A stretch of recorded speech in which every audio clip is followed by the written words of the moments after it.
আসসালামু আলাইকুম ভাই ব্রাদার, যারা এই ভিডিও দেখতেছেন, যে যেখানে থাকেন, যে অবস্থাতে থাকেন, আল্লাহর কাছে দোয়া করি সবাই যেন নিরাপদে থাকেন, হেফাজতে থাকেন। কারণ প্রতিদিন একটা একটা খারাপ খবর সবের সামনে আসতেছে। আমরা কিন্তু গভীরভাবে শোকাহত এবং মর্মাহত। যেমন উদাহরণস্বরূপ বলি, কিছুদিন আগে একটা বাস ডুবির দুর্ঘটনায় কতগুলো তরতাজা মানুষের প্রাণ জড়ে গেল। তো আমাদের বাংলাদেশে এই সমস্ত কাজগুলো কেন যে হচ্ছে, সরকার কী উদ্যোগ নিচ্ছে, আসলে কাউকে কি বলবো, কিছু কাউকে বলার মতো ভাষা নাই। কেউ যদি কোনো একটা কথা শক্ত করে বলে, সে আবার খারাপ হয়ে যায়, আবার না বললেও সমস্যা। তো সব কিছু মিলিয়ে আসলে আমাদের দুর্ভাগ্য, আমরা এই দেশে কেন জন্মগ্রহণ করেছি। তবুও তো জন্মভূমি। তো সম্মানিত ভাই এবং বোনেরা, বাবারা, কাকারা, শাশুড়িরা, ওই বিষয়টা যেটাই হোক না কেন, কাজের কথায় আসি। তো সম্মানিত ভিউয়ার্স, এই যে আপনারা কচি কচি সুন্দর বিউটিফুল পাতাগুলো দেখতেছেন, আপনারা কি জানেন এটা কি ফল গাছের পাতা? হ্যাঁ, আমি বলে দিচ্ছি। এটা হচ্ছে কি আঙ্গুর। আঙ্গুর গাছের পাতা, তবে এটা এখনও গাছ হয় না, সারা। সম্মানিত ভিউয়ার্স, আমরা ছোটোবেলার থেকে শুনে এসেছি আপেল, কমলা, আঙ্গুর এগুলো আমাদের দেশে হয় না। আসলে শোনাটাই স্বাভাবিক, কারণ আমাদের দেশ তখন এত আধুনিক হয় নাই। এখন আধুনিকতার সময় প্রযুক্তির কারণে সব কিছু আমরা দেখতে পাচ্ছি, এবং বাংলাদেশ সরকার বিভিন্ন দেশের সাথে চুক্তিবদ্ধ হয়ে আমাদের দেশটাকে এগিয়ে নেওয়ার চেষ্টা করতে, সে যা যেই সরকারে হোক না কেন। তো সম্মানিত ভিউয়ার্স, বর্তমানে কিন্তু আমাদের বাংলাদেশে ইউরোপের বিভিন্ন ধরনের আঙ্গুরের জাত চলে আসছে। সম্মানিত ভিউয়ার্স, আগে শুধু আসতো ভারত থেকে, যেহেতু ভারত আমাদের প্রতিবেশী দেশ, ইন্ডিয়া আর কি। কিন্তু এখন রাশিয়ার থেকে একটা জাত চলে আসছে, যেমন বাইকোনোর, এবং অস্ট্রেলিয়ার আঙ্গুর, এবং সুইজারল্যান্ডের আঙ্গুর, এবং ইতালির আঙ্গুর। হরেক দেশের থেকে কিন্তু আমাদের দেশে ভালো ভালো আঙ্গুরের জাত চলে আসছে। তো সেই কারণে আমরা এগুলো পাচ্ছি হাতের নাগালে।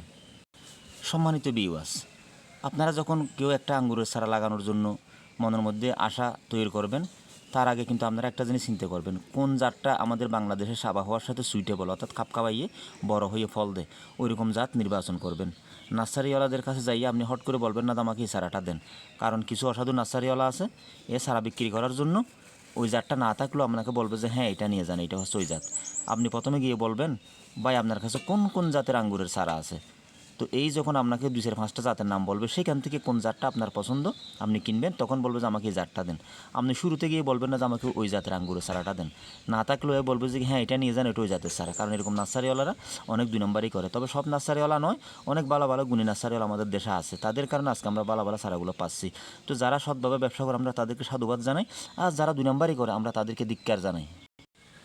তো সম্মানিত ভিউয়ার্স, আপনারা দেখেন আমার এই জাতটা হচ্ছে কি জয় সিডলেস। আমি এটা কেন সংগ্রহ করেছি? সম্মানিত ভিউয়ার্স, অনেকগুলো জাত আছে, জাতের নাম বলে আমি শেষ করতে পারবো না। কিন্তু বর্তমানে এই কয়েকটা জাত আমাদের দেশে অ্যাভেলেবেল আবহাওয়ার সাথে খাপ খাওয়াইয়ে বড় হয়ে ফল দিতেছে।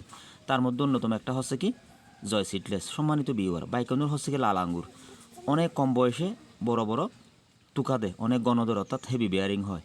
কিন্তু এটা জানার পরও আমি জয় সিডলেস কেন লাগাচ্ছি? বাইকনুর হচ্ছে লাল আঙ্গুর। সম্মানিত ভিউয়ার্স, আপনারা জানেন আমরা কিন্তু সবসময় কি গ্রিন থেকে লালকে বেশি প্রাধান্য দিই, আবার লাল থেকে কালো আঙ্গুরকে আমরা বেশি পছন্দ করি। তো সুতরাং আমার কাছে কালো আঙ্গুর বেশি পছন্দ, সেই কারণে আমি বাইকনুর বাদ দিয়ে আমি জয় সিডলেস সংগ্রহ করেছি। তবে আমি বাইকনুরও সংগ্রহ করছি, এটা আমি আরেকটা স্টেপে আরেকটা ভিডিও দেব। তো সম্মানিত ভিউয়ার্স, সুতরাং বুঝতে পারতেছেন জয় সিডলেস আঙ্গুরগুলো হচ্ছে কি কালো কালো আঙ্গুর, তবে কি বাইকনুরের থেকে একটু দরা কম, একটু বেয়ারিং কম। তবে কি হ্যাঁ দরে, এবং সবচেয়ে ভালো রেজাল্ট হচ্ছে কি এটাতে কোনো বিষ হয় না। এটাই সবচেয়ে কি বড় বেনিফিট এই জয় সিডলেস আঙ্গুরের। সম্মানিত ভিউয়ার্স, আরও একটা গুরুত্বপূর্ণ কাজের কথা আপনাদের উদ্দেশ্যে বলি। আপনারা যখন আঙ্গুরের গাছ অর্থাৎ চারা লাগাবেন, আঙ্গুরের চারা এটা কিন্তু আম গাছের মতো, লিচু গাছের মতো গাছ হয় না, এগুলো হচ্ছে লতা জাতীয় গাছ। এটাকে আপনি যেভাবে বড় করবেন ঠিক সেভাবে উনি বড় হবে। আপনার পছন্দ মতো আপনি এটাকে শেপ আকৃতি দিতে পারবেন। আপনার যদি মন চায় আপনি সাং দিয়েও করতে পারেন, আপনার যদি মন চায় আপনি কাটিমন আম গাছের মতো ড্রপ রেখেও করতে পারেন, ছাড়াই করে করে। আবার আপনি যদি মন চায় আপনি একটা গাছ লাগিয়েও কিন্তু বাড়ির 4-5টা বরাট করতে পারবেন। আমি ওগুলা যারা বাড়ি লাগিনের আগে তাদের উদ্দেশ্যে বলতেছি। যেমন আপনি একটা গাছ লাগালেন, লাগানোর পরে ওই গাছটা যখন কতটুকু উচ্চতা আপনি নেবেন আপনার পছন্দ মতো, তখন আপনি এটাকে চারোদিকে নিতে পারবেন, যেমন উত্তরে, দক্ষিণে, পূর্বে, পশ্চিমে। আর আপনি যদি বলেন যে আমি এতদিকে নেব না, আমি 2 দিকে নেব, তাহলে আপনাকে এটাকে টি শেপ দিতে পারবেন। ঠিক আছে সম্মানিত ভিউয়ার্স, আপনারা দেখতে থাকুন, আপনাদের আমি দেখাচ্ছি। এটা হচ্ছে কি রোট স্টক, ঠিক আছে। এটাও কিন্তু হেয়ার লেয়ারিং অর্থাৎ গুটি কলম। এই গুটি কলমের একটা বেনিফিট হচ্ছে কি, ছোটো করে বলি, আপনি যখন বিচির থেকে আঙ্গুরের চারা করবেন, ওই একটা আঙ্গুরের চারাতে একটা শিকড় থাকে, মূল শিকড়। ওই মূল শিকড় থেকে অনেকগুলো শিকড় অধিকারী হতে একটা সময় দরকার হয়, সেই কারণে এটা কলম হওয়ার পরও একটু ফল আসতে সময় দরকার হয়। কিন্তু এটা গুটি কলম হওয়াতে এখানে কিন্তু একটা মূল নেই, অনেকগুলো শিকড় আছে। ওই অনেকগুলো শিকড়ের কারণে দ্রুত গাছটা ছোটোখাটো একটা মিনি গাছে পরিণত হয় এবং দ্রুত ফল দিয়ে দেয়। এটা হচ্ছে একটা বেনিফিট। এই দেখেন, এটা হচ্ছে কি গুটি কলম, আর এখানে গিয়ে কিন্তু আবার জয় সিডলেস গ্রেফটিং করা হয়েছে। সেখান থেকে এখান থেকে কুশি বের হয়েছে, কুশি হওয়ার পরে এখানে জয় সিডলেস আঙ্গুরের চারা ধীরে ধীরে মহারূপ ধারণ করতেছে। আপনাদেরকে আমি দেখাই, আমি এতটুকু পর্যন্ত এনেছি, এনার পরে এই দেখেন আমি এদিকে নিয়ে যাচ্ছি। এই দেখেন আমি এটাকে টি শেপ দিয়েছি, বসে এখন এদিকে উপরে চলে যাচ্ছে।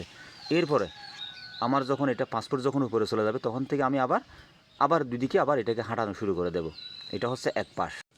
সম্মানিত ভিউয়ার্স, আপনারা দেখেন এই দ্বিতীয় পাশটা দেখাচ্ছি। এই দেখেন সম্মানিত ভিউয়ার্স, এদিকে আবার নিয়ে যাচ্ছি। নেওয়ার পরে এই দেখেন এদিকে আমি আর একটা বাঁশ দিয়ে সাপোর্ট দিয়েছি। আবার এদিকে ধীরে ধীরে দেখেন আপনারা এই উপরের দিকে চলে যাচ্ছে। তো এদিকেও যখন আবার 5 ফুট উপরে চলে যাবে, হাইট হয়ে যাবে, তখন আমি আবার এটা আরও দিকে আবার হাঁটিয়ে দেবো। তো সব কিছু মিলিয়ে এটা হয়ে যাবে কি একটা টি শেপ। তবে টি শেপ না করেও আপনি পারবেন।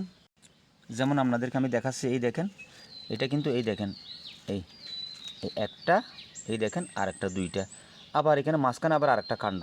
এটা কিন্তু আমি অনেক ছাটা ছুটো করেছি, আপনারা দেখতেছেন আমি পাতা কেটেছি, একটু উপরের দিকে চলে যাচ্ছে। তো এইটা যদি শক্তিশালী হয়, লতাটা মোটা হয়, তাহলে আমি এটা আবার আরেক দিকে হাঁটিয়ে দেবো। আর যদি না হয় তাহলে আমি এটা কেটে দেবো, কেটার পরে শুধু আমি এই দুটোটা রাখবো, এটা রাখবো আর এটা রাখবো, তখন এটা সম্পূর্ণ টি শেপ হয়ে গেল। অর্থাৎ সব কিছু মিলিয়ে সুতরাং এমনি উত্তর, আঙ্গুর গাছকে আপনি যেদিকে নেন, যেভাবে আপনার পছন্দ, আপনি সেভাবে আপনি এটাকে আঙ্গুরের গাছ বানাতে পারবেন। জানেন আপনারা এটা লং বয়সের একটা গাছ। সম্মানিত ভিউয়ার্স, আরও কিছু দরকারি কথা আপনাদের উদ্দেশ্যে বলি, ভিডিওটা বড় হয়ে যাচ্ছে। আঙ্গুর গাছের মধ্যে আপনারা কখনও শুরুতে রাসায়নিক সার ইউজ করবেন না, জৈব ফার্টিলাইজার ইউজ করবেন। আর চেষ্টা করবেন বাজারে জৈব সার না আনে আপনি নিজের হাতে জৈব ফার্টিলাইজার তৈরি করার জন্য, যেমন পাতা পচা সার, নিম কোইল। আর কোনো কিছু যদি না পারেন, শুকনা বর্জ্য, গরুর বর্জ্য, সহজ করে যদি বলি শুকনা গরুর গোবর, এগুলাকে মানসম্পূর্ণ করে সুরকি করে আপনি গোড়াতে প্রয়োগ করবেন। সাথে 3 ভাগ থেকে 1 ভাগ মাটি দেবেন আর 2 ভাগ গরুর বর্জ্য দেবেন। তখন এটা মাটিটা অনেক ফাঁপা হয়ে থাকবে, দ্রুত আপনার আঙ্গুরের গাছটা লম্বা এবং মোটা হবে, তখন দ্রুত আপনি ফল পেয়ে যাবেন। এতে ভিউয়ার্স একটু করে আপনাদেরকে আমি দেখাই, দেখেন এটা একটা গোবরের ছোট্ট টুকরো, এই আমি একটা ছাপ দিলাম, এই দেখেন এই সুরকি হয়ে গেছে, একগার মানসম্পন্ন। এই সমস্ত জিনিসগুলো কিন্তু আঙ্গুর গাছে, যে কোনো গাছে খুব পছন্দ করে, কারণ এগুলো তো কোনো সাইড এফেক্ট নেই। বাজারে যে এই জৈব ফার্টিলাইজারগুলো তৈরি হয়, এখানে অনেক ধরনের মিশ্রণ তারা দেয়, কারণ এগুলো অনেক সময় টিকসই হওয়ার জন্য কিন্তু একটা জিনিস যখন এরা তৈরি করে সাথে সাথে বিক্রি হয় না, তো সেই কারণে এগুলোতে কিছু ভেজাল আছে, এগুলো অনেক সময় গাছ পছন্দ করে না। কিন্তু এটা হচ্ছে কি প্রাকৃতিক, এখানে কোনো ভেজাল নাই। সম্মানিত ভিউয়ার্স, আরও একটা তথ্য আপনাদের উদ্দেশ্যে দিচ্ছি।